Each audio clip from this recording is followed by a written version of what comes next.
This kind of person in the airport when we were coming in here. It's about this tall, you can't tip it over, it's got cameras all around it, and it just kind of toddles around and does that. But that thing needs to be connected to the police substation by a wireless connectivity the entire time.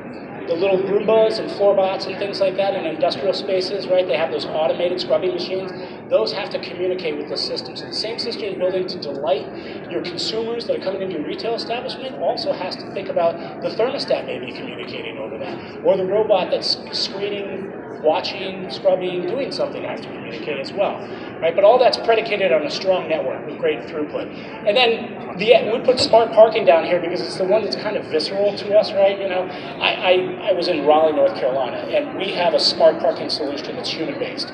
It's guys with the little light-up things, and they're about 80% accurate, because every time you pass a floor where they say floor closed, you can count that there's spaces there, right?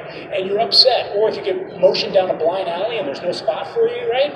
You're really upset. But smart parking is predicated on a strong network, right? So all these bells and whistles that we want to put around to delight people have to have a strong network to ride on top of.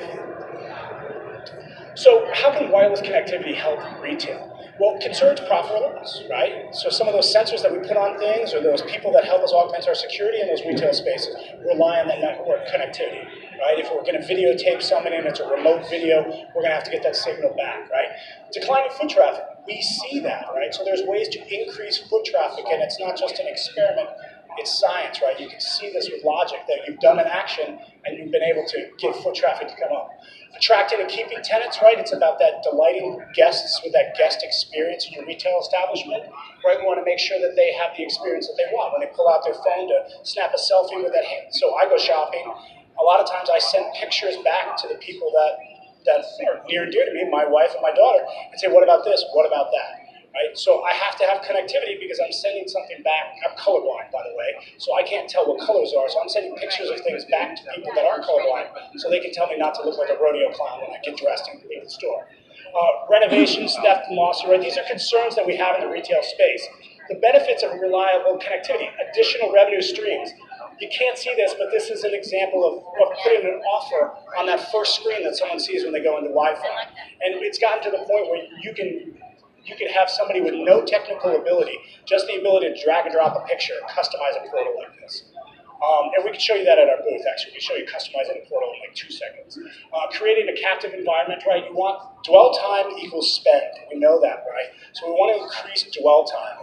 And by providing connectivity to places, you do increase that dwell time. You give people a reason to stay, which gives them a reason to spend more, right? User-centered retail and advertising. When we build systems for malls, we can make each access point different. So you get a different offer at each access point. So when I'm in front of Baskin-Robbins, I'm getting a free double screen. But when I'm in front of the stereo store, I get, lower cost cables or something like that. So you can customize the user experience as they're walking through your retail environment, right? So again, better experience, more dwell time, right?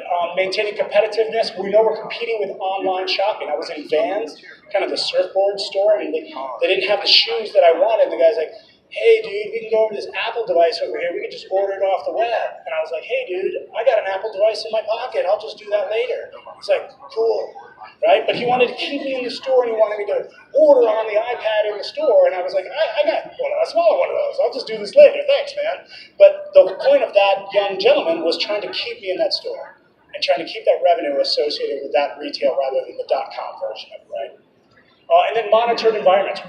I couldn't show you a demo on this screen because it doesn't work, but if you come over to the booth, we can show you 25,000 people walking around a mall when Mike Tyson was there to sign.